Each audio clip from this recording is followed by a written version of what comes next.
មកបងប្អូនហូបផ្លែសេមន់ជាមួយខ្ញុំបងប្អូនមើលផ្លែនិយាយទៅសេមន់ដែលនៅចំការស្វាយបងប្អូនអានេះគឺខ្ញុំបេះយកមកញ៉ាំនៅផ្ទះបងប្អូនហើយមិនទីបងប្អូនឃើញអាហ្នឹងពេញ1គីឡូពេញទៅជាការមួយថ្ងៃមកវិញសោះប៉ុណ្ណឹងឥឡូវយប់ហើយនៅឃ្លានទៀតទៅជាការញ៉ាំបងប្អូនអើយមួយថ្ងៃវិញល្ងាចហ្នឹងបានញ៉ាំបាយឥឡូវមកដល់ទៀតពេលយប់នេះម៉ោង 2 10យប់វិញនៅផ្លែសេមន់ទៀត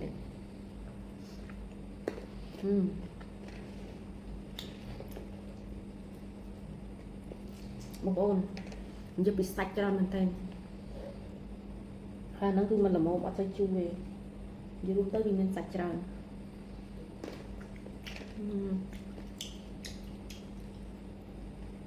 ហើយបងប្អូនកុំស្មានមិនជាកោវិញវាតិចគឺផ្លែក្តាំងអញ្ចឹងបងប្អូនអាហ្នឹងវារៀងទុំណាបើយើងស្ទើរទៀតវាមានជាតិជូរខ្លះដល់ពេលវាទុំនេះផ្អែមព្រោះសេមន់ហ្នឹងសាច់ច្រើនទៅវាផ្អែមបងប្អូន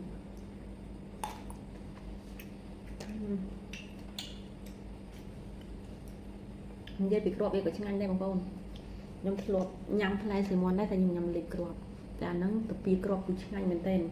ពួកគ្រាប់វាលងស្រួយហ្មងណា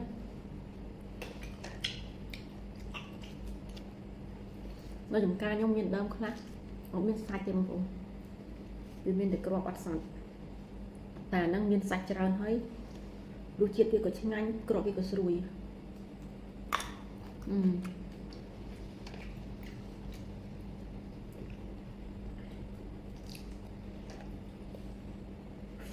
ប្អូនអើយពីថ្ងៃមិញយើងពីថាទឹកត្រីផងអីផងតែថ្ងៃនេះយប់ហើយគឺអំបិលម្ទេសដែលស្វាលគឺដាក់យកមក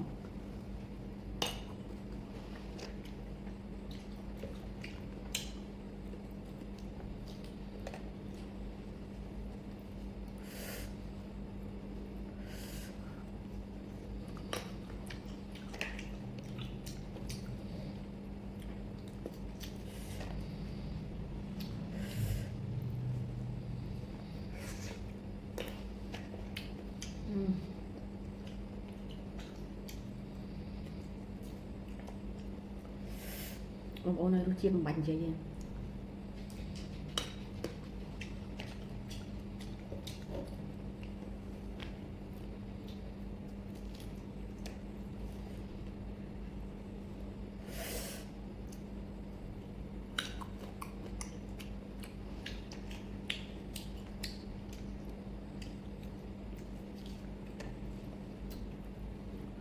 គឺថារសជាតិវិញអស់តោះ